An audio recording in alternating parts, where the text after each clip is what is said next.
Olá, meus irmãos, sejam todos muito bem-vindos ao canal da EBD em Casa. Nós estamos hoje concluindo os estudos em Colossenses e nós vamos estudar hoje os capítulos 3 e 4. Queremos saudar a todos com a graça e a paz do nosso Senhor Jesus Cristo. O tema da EBD de hoje, ele trata especialmente da nova vida em Cristo Jesus. É a lição de número 13 e o tema Buscai as coisas que são de cima. As lições deste trimestre foram escritas pelo pastor Hudson Galdino, a quem nós desde já queremos agradecer as riquezas dos ensinos que ele nos deu ao longo desses estudos nas cartas paulinas. Hoje nós vamos então dar continuidade ao estudo dos capítulos 1 e 2 da carta de Paulo aos Colossenses. Gostaria que os irmãos lessem o complemento dessa carta. Essa carta tem 4 capítulos. É uma carta que vale a pena ler e reler e buscar a compreensão daquilo que esta carta tem para nós hoje. Hoje nós estamos vivendo um tempo de muita confusão doutrinária e de muitos mestres que se vestem de ovelhas e estão como lobos no meio do rebanho. Precisamos ter todo o cuidado com aquilo que nós aprendemos. E estes estudos procuram ajudar na compreensão das Escrituras. Estes capítulos de Colossenses, esta carta escrita especialmente por Paulo para aquelas igrejas de Colossenses, Laodiceia e Hierápolis, a pedido de Epáfras, tem como objetivo trazer para aquelas igrejas o verdadeiro significado do Evangelho do nosso Senhor Jesus Cristo. Ajudar aqueles irmãos a entenderem quem é Jesus e como é que a vida que Jesus trouxe consigo pode fazer uma transformação profunda em nossas vidas, em nossas almas, em nossos corações. A carta de Paulo aos Colossenses é uma carta escrita especialmente para tratar de uma heresia que estava ameaçando as igrejas do Vale do Lico, na Frígia, especialmente nas cidades de Colossos, Hierápolis e Laodiceia. É aquilo que os estudiosos costumam identificar como o gnosticismo, que estava começando a fazer a sua investida sobre as igrejas do nosso Senhor Jesus Cristo. Aqui, um gnosticismo meio sincrético, que trazia ideias do paganismo e também ideias do judaísmo. E daí Paulo enfrentar esta questão com a maior seriedade. Mas, por outro lado, esta carta aos Colossenses vai além de simplesmente tratar de uma heresia que estava ameaçando as igrejas. É uma carta que expressa a plenitude da vida em Cristo. É uma carta que trata de afetos, de sensibilidades, de sentimentos, de paixão pelo ministério, no sentido do sofrimento na vida ministerial e na vida cristã. Então, eu sugiro que os queridos irmãos e amigos revejam os vídeos anteriores, dos capítulos 1 e 2, para poder se sintonizar com o que nós vamos tratar hoje, dos capítulos 3 e 4. Hoje nós vamos entrar no assunto da plenitude da vida cristã. Mas uma plenitude sem a mistificação que a doutrina gnóstica queria introduzir nas igrejas do Senhor Jesus Cristo. É uma vida cristã plena e real, transparente, firmada nas Escrituras, inspirada na vida e na obra e nos ensinos de Jesus Cristo. É uma vida, então, de plenitude direcionada, uma vida que busca do alto a sua fonte e a sua satisfação. Pois bem, os capítulos 3 e 4, então. Mas antes de entrar no capítulo 3 e 4, eu preciso fazer uma referência ao final do capítulo 2. O final do capítulo 2 é que faz a abertura para o capítulo 3.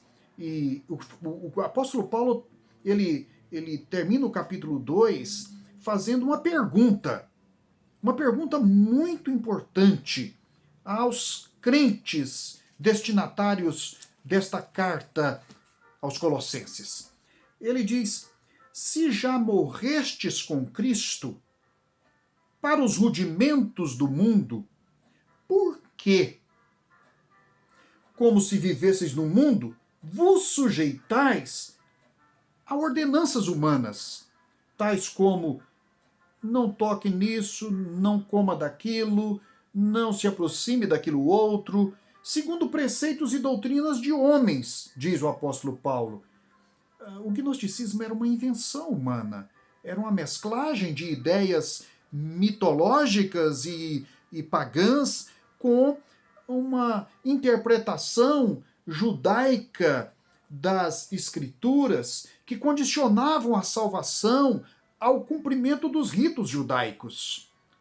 Ora, Paulo diz: pois que estas coisas, com o uso, se destroem. Tais coisas, com efeito, têm a aparência de sabedoria, como se fosse uma exaltação por si mesma da própria doutrina e da própria heresia que ela construía. Falsa humildade, rigor ascético. Todavia, Paulo diz, isso não tem valor no bloqueio do pecado na vida humana. Ora, se já morrestes, por que aderir a rudimentos de doutrinas humanas? Se já morrestes com Cristo, então precisa agora buscar uma vida de plenitude com Cristo. E é isso que o capítulo 3 vai tratar. Paulo diz assim: porque se fostes ressuscitados juntamente com Cristo, buscai as coisas lá do alto, onde Cristo vive, assentado à direita de Deus. Pensai nas coisas lá do alto, não nas coisas aqui da terra, ou seja, nos rudimentos da terra, em doutrinas de homens, em interpretações especulativas que mais satisfazem àqueles que vivem da curiosidade do que daqueles que buscam a essência da verdade. Porque morrestes, diz o apóstolo Paulo, e aqui a referência é ao batismo.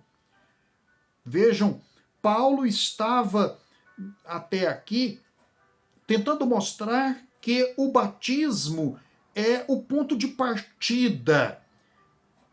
Ele interpreta o batismo como sendo a morte e sepultamento com Cristo, na semelhança da morte e sepultamento do próprio Cristo, e a ressurreição com Cristo, na semelhança da ressurreição do próprio Senhor Jesus Cristo. Então o batismo ele sincroniza a nossa vida com a vida de Cristo Jesus.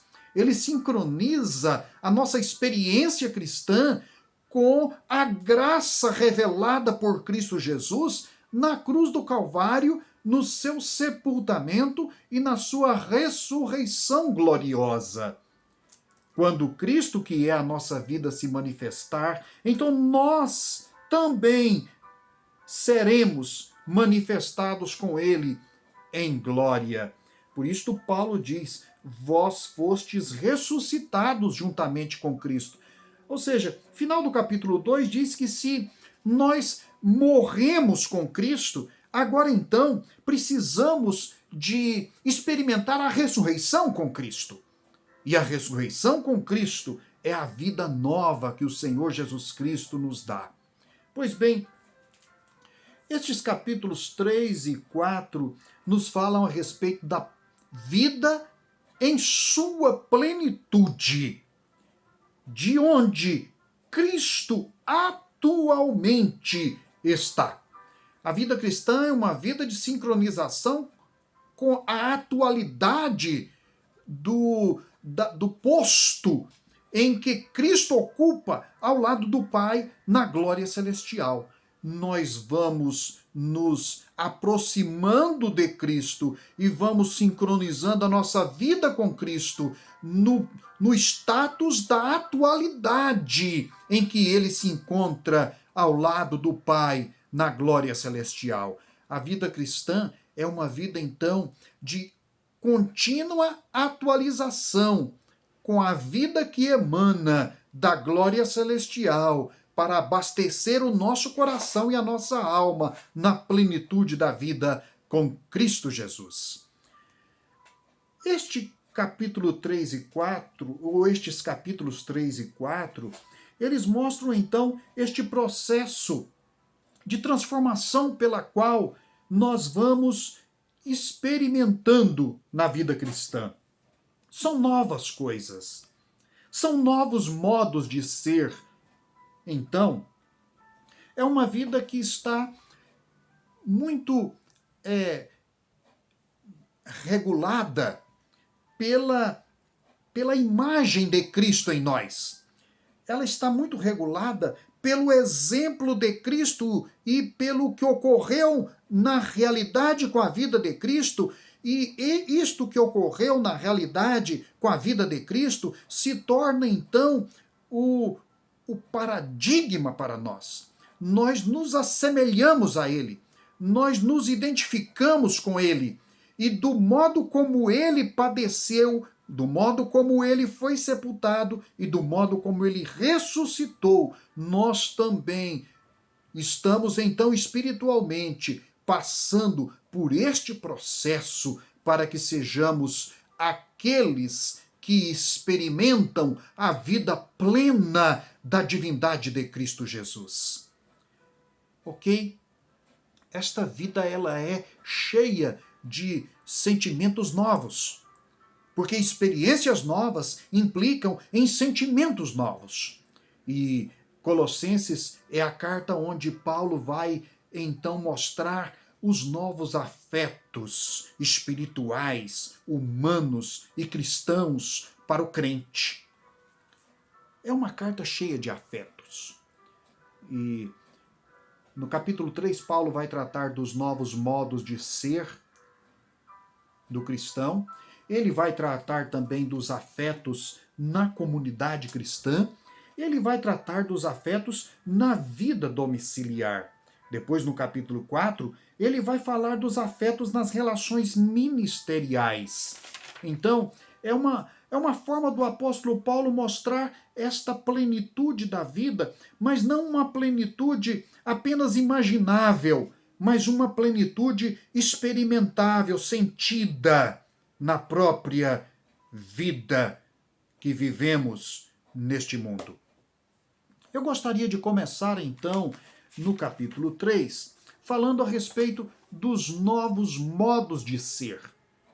A vida cristã é uma vida formada por modalidades de sentimentos, de expectativas, acima de tudo, de modalidades de padrão de vida, modalidades de visão de vida. E o apóstolo Paulo vai falar aqui, então, a partir destes versículos 1 e 2, destas modalidades do ser ressurreto. Ora, o ser vendido sob o pecado, condenado pelo pecado, vida mundana e carregada de pecados que nos nos distanciavam de Deus e que nos afundavam cada vez mais nas podridões do mundo. Ora, aquela vida tinha seus modos de ser, e eram modos de ser dos rudimentos do mundo, das formas pecaminosas da sociedade, do distanciamento para a idolatria, enfim, os modos de ser da carne, que Paulo já fez referência anteriormente no capítulo 2. São modos de ser que identificam e que arrastam o ser humano cada vez mais para baixo, mais para as práticas que destroem, que contaminam, que corrompem a vida, os sentimentos e a alma. Estes modos de ser, eles foram então rejeitados agora, quando nós aceitamos a Jesus Cristo como o modelo de nossa vida, o Senhor de nossa vida, o nosso Senhor e Salvador. Jesus Cristo muda tudo em nossa vida. Então, Jesus Cristo é aquele que nos leva com ele na sua morte, no seu sepultamento, mas que nos traz com ele também na sua ressurreição. E quando ele nos traz com ele na sua ressurreição, ele nos reveste de novos modos de ser. E Paulo vai dizer então aqui de 4 novos modos de ser da vida de um cristão. Primeiro, a vida que vem do alto. Ele diz: buscai as coisas que vêm do alto. Há uma dialética aqui, há um antagonismo aqui entre as coisas que são de baixo, terrenas, que estão marcadas pelo pecado, uma vida que ela gera destruição, ela gera paralisia espiritual, ela arrasta o nosso ser para a incredulidade, ela arrasta a nossa alma para baixo. E agora, o confronto com a nova vida, que é aquela que é alimentada do alto.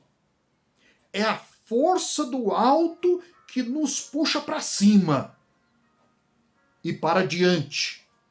É a força do alto que nos reveste de poder. E ele diz: onde Cristo vive atualmente, assentado à direita de Deus, no controle de todas as coisas. Por isto, o pensamento, aquilo que nos faz refletir a respeito do que somos e das coisas que nos envolvem, este pensamento, ele deve então estar alimentado das virtudes do alto. Não nas que são aqui da terra, porque morrestes, e a vossa vida, ela está oculta juntamente com Cristo em Deus. Ou seja, há uma fonte oculta, não no sentido pejorativo, uma fonte oculta de glória, uma fonte oculta que o mundo não conhece, uma fonte oculta que o mundo não pode experimentar, uma fonte de onde nós retiramos nossas forças, nossas energias, nossa esperança, nossa vitória. A fonte oculta juntamente com Cristo em Deus.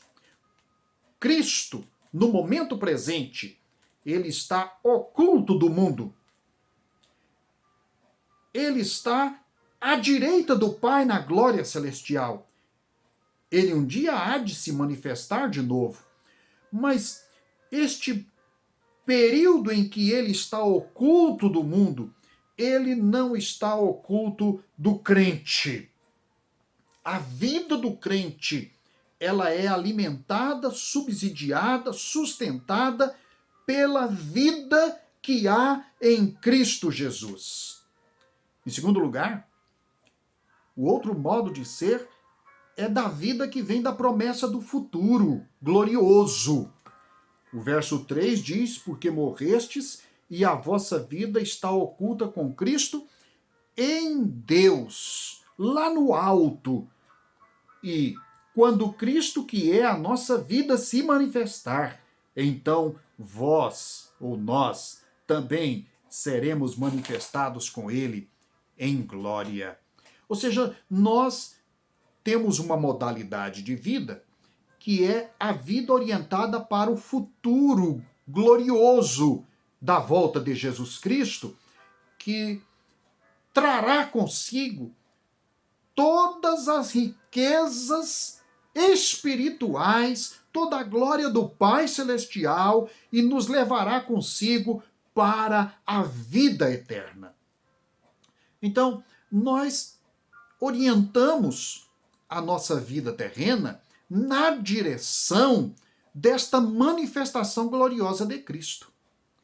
E esta orientação para o futuro, para a segunda vinda, para a parousia, que é a manifestação gloriosa de Cristo no final dos tempos, é o que nos arrasta, é o que nos leva adiante, é a esperança que nos faz caminhar. Em terceiro lugar, terceiro modo de ser do cristão é a vida em contradição com a carne. Ora, não é de se estranhar. Nós vivemos uma luta interior, contínua, para superar as tentações e as coisas que nos puxam para o distanciamento de Deus. Nós vivemos uma tensão contínua entre viver para Cristo e abrir mão da nossa esperança para satisfazer os desejos da carne neste mundo.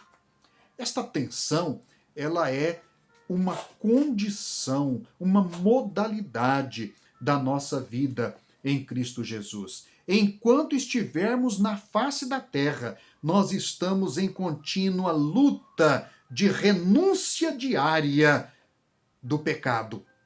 Esta renúncia diária, ela é este ponto de tensão em que nós temos que decidir diariamente servir a Cristo para não servir ao pecado. Versículo 5 diz: fazei, pois, morrer a vossa natureza humana. Lembrando do batismo, em que nos identificamos com Cristo na sua morte. Então, esta identificação com Cristo na sua morte, ela é uma identificação que nós temos que exercitá-la. Ela não foi feita de uma vez para sempre. Ela é um exercício que nós fazemos repetidamente na nossa vida diária. A natureza terrena, humana, não meramente humana, mas a natureza do pecado, que está enraizada na natureza humana, ela é uma natureza que precisa de ser removida. E ela não é removida como um gesto cirúrgico, que simplesmente com uma força, digamos, de um bisturi, ela corta e descarta. Ela é uma luta contra aquilo que está enraizado em nós e que precisa de ser continuamente combatido em nós. Então, o apóstolo Paulo vai dizer que esta força terrena, esta força das paixões, esta força das inclinações da carne, elas são uma contínua ameaça à nossa vida espiritual. E nós temos que desferir uma luta contra elas. Nós não podemos nos acomodar, não podemos nos descuidar. Ele vai dizer que esta luta é contra prostituição, impureza, paixão, lascívia, o desejo maligno, a avareza, que é a idolatria. E estas coisas atraem a ira de Deus sobre os filhos da desobediência. Ora, essas mesmas coisas são aquelas que antes nós praticávamos quando não éramos crentes. E quando não éramos crentes, tínhamos a aprovação do mundo para aquilo que fazíamos. Mas agora não, porque nossa referência não é mais o mundo, nossa referência é Deus, é o Senhor Jesus Cristo. E esta nova referência em nós impede que nos acomodemos às coisas da carne.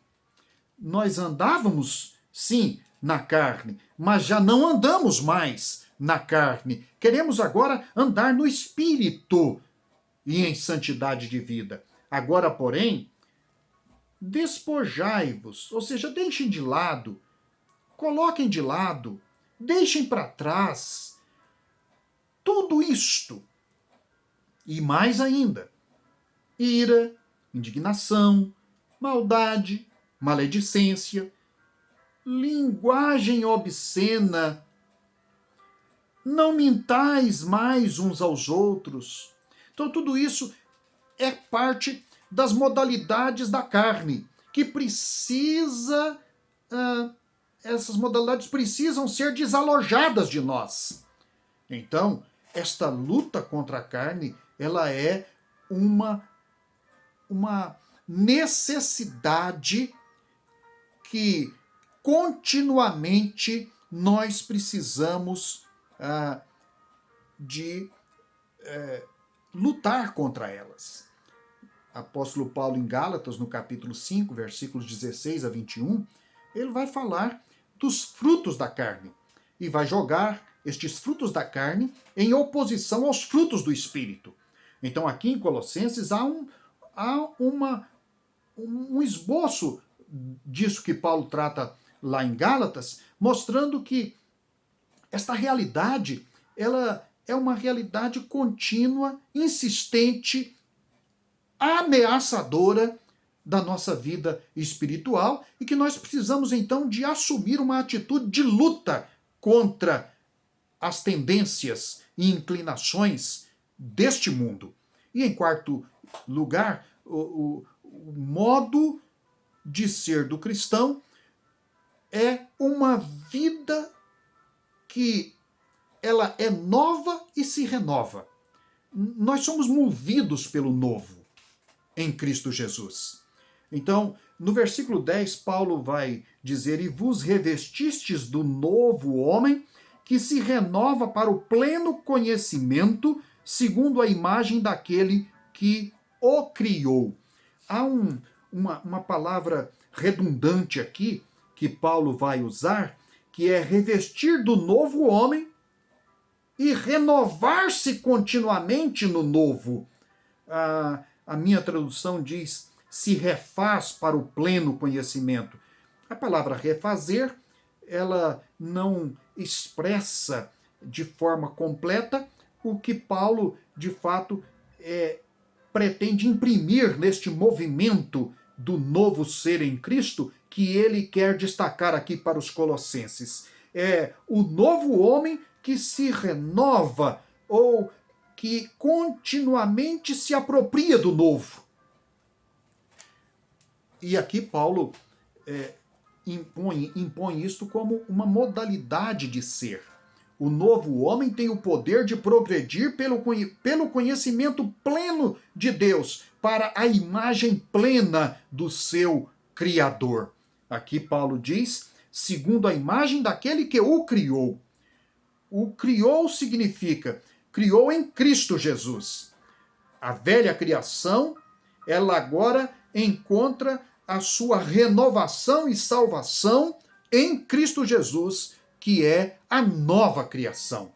Então, o novo homem está acima de todas as imperfeições e injustiças e defeitos que o pecado implantou na natureza humana.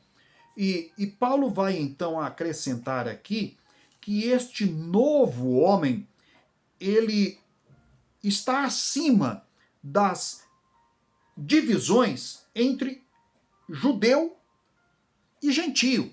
Então, novamente, nós encontramos aqui Paulo dando ênfase ao fato de que nesta igreja criada por Cristo Jesus, neste povo do novo pacto, da nova aliança em Cristo, não há mais cisões, divisões, separações, preconceitos de nenhuma ordem, nem de ordem racial, nem de ordem geográfica, nem de ordem cultural, nem de ordem racial, nacional, nem de qualquer tipo de divisão por línguas ou por qualquer outra coisa. Em Cristo Jesus há um passo de superação sobre todas estas coisas. O novo homem é um novo que não está mais preso a distinções como grego ou judeu, circuncisão ou incircuncisão, bárbaro, cita, escravo, livre. Estas dicotomias e estas bifurcações, elas estão superadas. Paulo diz: Cristo é tudo em todos. Nós somos realmente um novo ser em Cristo Jesus. Então, é o novo que se renova a cada dia. É um novo que experimenta novidade de vida em todos os momentos da sua vida. É um novo que, de fato, se renova. Ora, estas modalidades de ser, e aqui eu volto então a enfatizá-las, é a modalidade da vida que vem do alto, a modalidade da vida que se orienta para a promessa do futuro em Cristo Jesus, é a modalidade da vida que está em antagonismo com as pressões da carne e o peso inerte do pecado que opera ainda na nossa vida, e a vida do novo que se renova. Ou seja, nós somos novo homem, e este novo homem, ele se apropria a cada dia da novidade de vida que está em Cristo Jesus pelo poder da ressurreição que opera em nós. Nós vamos dar um pequeno intervalo e voltamos logo em seguida com a continuidade do estudo.